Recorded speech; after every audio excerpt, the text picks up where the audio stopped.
এই হলো আমার লইটা মাছ ফ্রাই।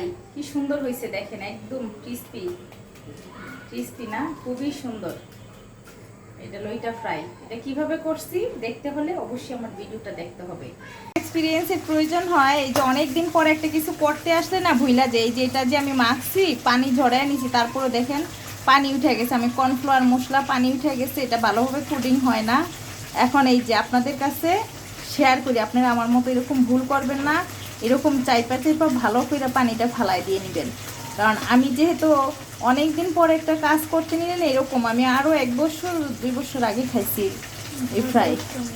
তাই যাই হোক, এটা এখন আপনাদের সাথে শেয়ার করি। আপনারা আমার মতো এই ভুল করে নিয়ে হয়েছে পানি হওয়াতে এটা আসলে ইয়া হয়ে গেছে। পানি একটু মাখায় নিয়ে আবার কর্নফ্লাওয়ার দিচ্ছি।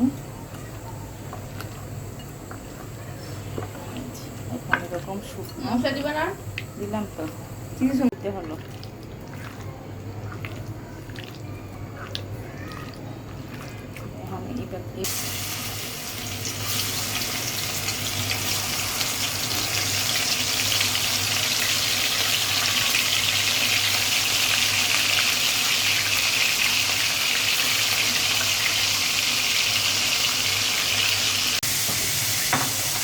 এই যে কবি বলেছেন একবার না পারিলে দেখো শতবার। এই যে এইবারটা দেখেন সুন্দর হয়েছে, মানে কয়েকবার দেওয়ার পরে এই যে এইবার দেখেন পুডিং একদম পারফেক্ট সুন্দর।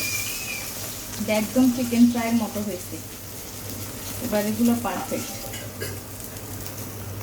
হইলো, এটা দেখাইতে হবে নাকি। এই হলো আমার লইটা মাছ ফ্রাই। কি সুন্দর হয়েছে দেখেন, একদম ক্রিস্পি ক্রিস্পি না, খুবই সুন্দর।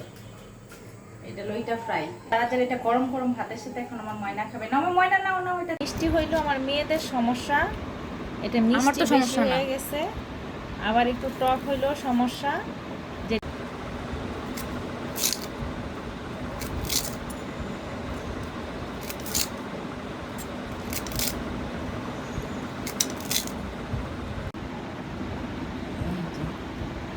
আসেন্দি দেওয়াটা আমার ময়না অনেক পছন্দ করে। চিনি দেবে দিবিতে,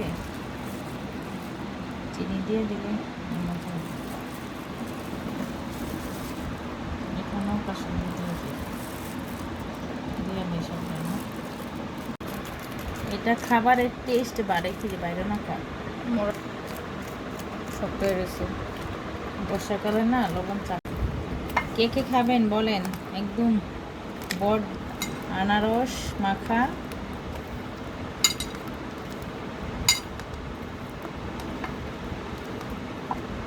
খুবই মজার। আমরা মাখা